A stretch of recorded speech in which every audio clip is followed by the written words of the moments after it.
শুরু করছি টলি বলির গল্প। পর্যটনের নয়া দিশা। কালনায় স্বামীজির পল্লী পৈতৃক ভিটা ও সাংস্কৃতিক কেন্দ্রের উদ্বোধন করেন বেলুড় রামকৃষ্ণ মঠ ও মিশনের সাধারণ সম্পাদক সুবীরানন্দ মহারাজ। এবার রজনীকান্তের বিপরীতে বিদ্যা বালান। দক্ষিণী বিনোদুনিয়ায় পা রাখছেন পরিণীতা। বালুচিস্তান স্বাধীন দেশ বলায় সলমনকে সন্ত্রাসবাদী তকমা দিল পাক সরকার। সারাভাই সতীশ সাহর শেষ যাত্রায় সামিল উদ্ধব ঠাকরে, দিলীপ যোশীরা। জল্পনা সত্যি করে একই স্টুডিও ডাবিং করতে হাজির কুণাল মিঠুন।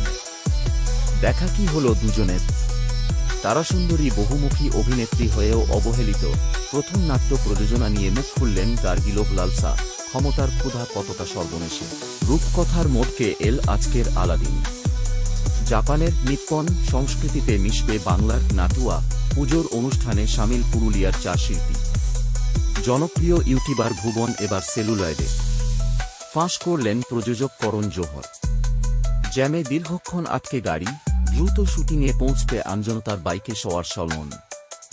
সতীশ এভাবে যেতে পারো না। সুইজারল্যান্ডে ডিডিএলজের আইকনিক স্পট থেকেই শোক প্রকাশ অনুপমের। বহুদিন ছোট পর্দা থেকে দূরে অপরাজিতা ফের জুটি বাঁধবেন সুদীপ্তার সঙ্গে। কোন ভূমিকায় দেখা যাবে? ভারতীয় বিনোদুনিয়ার কিংবদন্তিকে হারালাম। পর্দার সারাভাই সতীশ সাহার মৃত্যুতে শোক প্রকাশ মোদির। কুর্নুলে ভয়াবহ বাস দুর্ঘটনা, যাত্রী সুরক্ষা নিয়ে নীতিন গড়করিকে প্রশ্নবাণ সোনুর।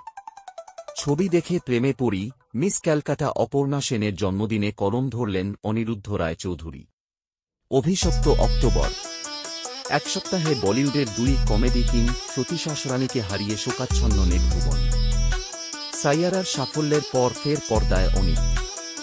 দেখা যাবে ম্যাডক হরর কমেডি ইউনিভার্সে। নীলাঞ্জনাদি বর্ড কন্ট্রোল ফ্রিক ডিভোর্স গুঞ্জনে মজাচ্ছলে যিশুকে খোঁচা রাহুলের। ইন্ডাস্ট্রিতে টিকে থাকতে বোকা সেজে থাকতে হয়, হঠাৎ কেন বিস্ফোরক জাহ্নবী। দীপিকার পর ৮ ঘণ্টা শিফটের দাবি তুললেন নওয়াজুদ্দিন সিদ্দিকী। কি বললেন অভিনেতা? এখনও চোখ ভিজে। কোয়েল মল্লিকের স্বার্থপর দেখে আবেগপ্রবণ রাজ কি বললেন? আদালতের পর লড়াই এবার স্টুডিওতে। সিনেমার ডাবিং নিয়ে মিঠুন কুণাল যুদ্ধ। দিওয়ালির বক্স অফিসে বোমা ফাটিয়েই নিস্তেজ থামা। অধরা ১০০ কোটি, কত আয় আয়ুষ্মান রশ্মিকার ছবি।